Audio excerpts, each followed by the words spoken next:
My dinner with Frank Sinatra. I'm in Las Vegas. I'm working at the MGM Grand. I go into town with my mother, who's 69 at this point. She dies within 4 months on her 70th birthday. My wife is with me. She's pregnant with our second son. Our older son is with us. And our Filipino nanny, Koi Koi, who ended up being with us for 17 years, is with us. So we go to the MGM Grand, and I get a call in the afternoon from my friend Tom Dreesen, the great comedian out of Chicago, who opens for Sinatra, and they're down at the Desert Inn. And Tom says, listen, our shows are staggered tonight. Why don't you come down and see Frank? And I go, geez, I've never seen him. I'll be there with bells on. Why don't you leave a ticket for one for me, one for my mom, one for my wife? So I do my show, and I'm really anticipatory. I can hardly focus on what I'm doing on stage. I run up to the room right after the show to gather everybody. And like I said, my wife's pregnant. She says, honey, I don't quite feel well, so why don't you take Koi Koi with you? I'm sure she'd like to see him. Great, off we go. We go down to see Frank Sinatra. And it's a great show. It's not vintage Sinatra at this point. It's towards the end, indeed. He's in his denouement. He actually repeated a song, but I wasn't going to say anything. If they'd asked me, I would have said, yeah, better second time through, Frank. Much better.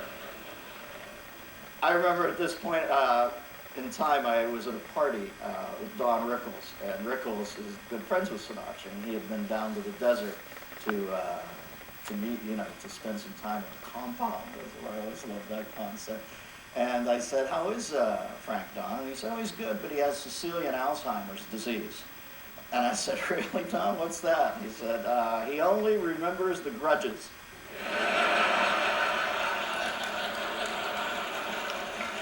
Nobody funnier in the world than Don Rickles. Don, if you perchance catch this, you're the greatest comedian I've ever seen. I remember when I first met Rickles, it was the thrill of my life. He'd always been my idol. He was on my old show on HBO, Dennis Miller Live, and I didn't want to talk to him backstage because I was really nerve-wracked about meeting him.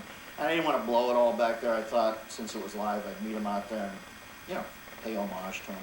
So Rickles comes on, he sits down, we're on the air, and I go, hey, Don, nice to meet you. How's the career? And he says, I'm on this piece of shit, aren't I?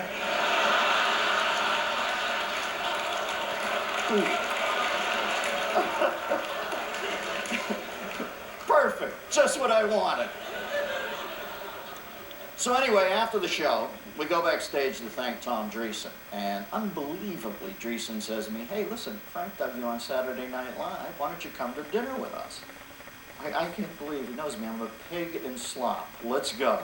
So we go to this restaurant, the Desert Inn, and there's like the main room, and then the VIP room, and then the VIP room, and then the Warren Beatty Jack Nicholson room, and then way in the back there's the chairman of the boardroom. They open the door, there it is, one table for 10. Right across from me sits the great man, Frank Sinatra. On this side of him sits his wife, Barbara.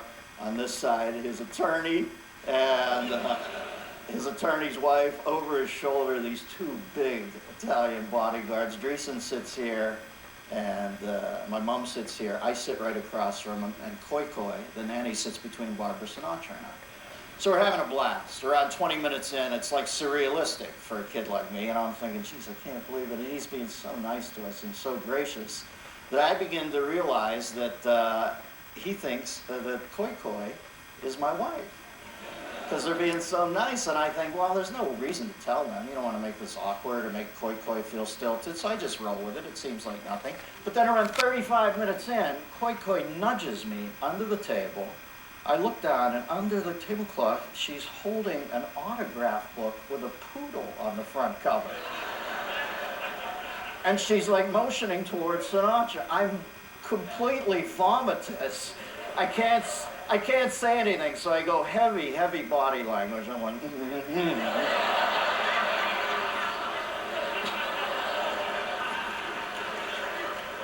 I look up, I catch Sinatra's eyes. He thinks I'm having a seizure.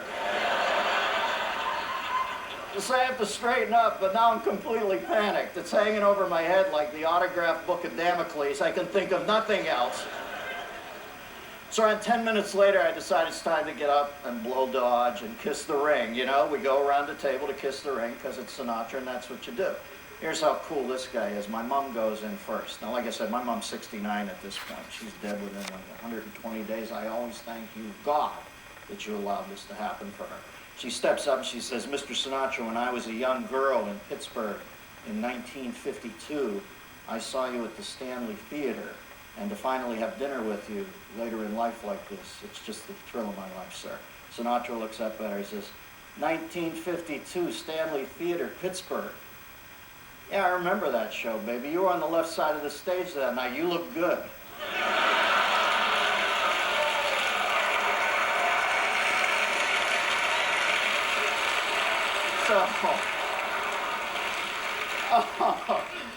It rocked me. I was so touched. I stepped up. At this point, I would have slept with him. I got like a tear in my eye. I go, Frank, Jesus, what you just did for my mother. He literally gives me the jilly face, like, get out of here. I do a half turn, quickly steps up, whap. She hits him with the autograph book. Oh, I'm trying to stop it. I look over to my mom for help. She's floating off the ground like this, and just like a Fern Gully fairy. She's no help. Over my shoulder, I actually hear Frank Sinatra say, did you say soy soy?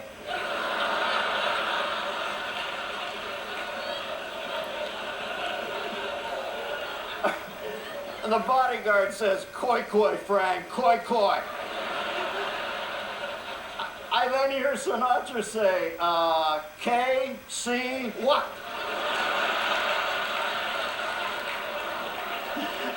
I'm flipping out. I have to walk out towards the main room. Koi Koi, my mom comes floating out.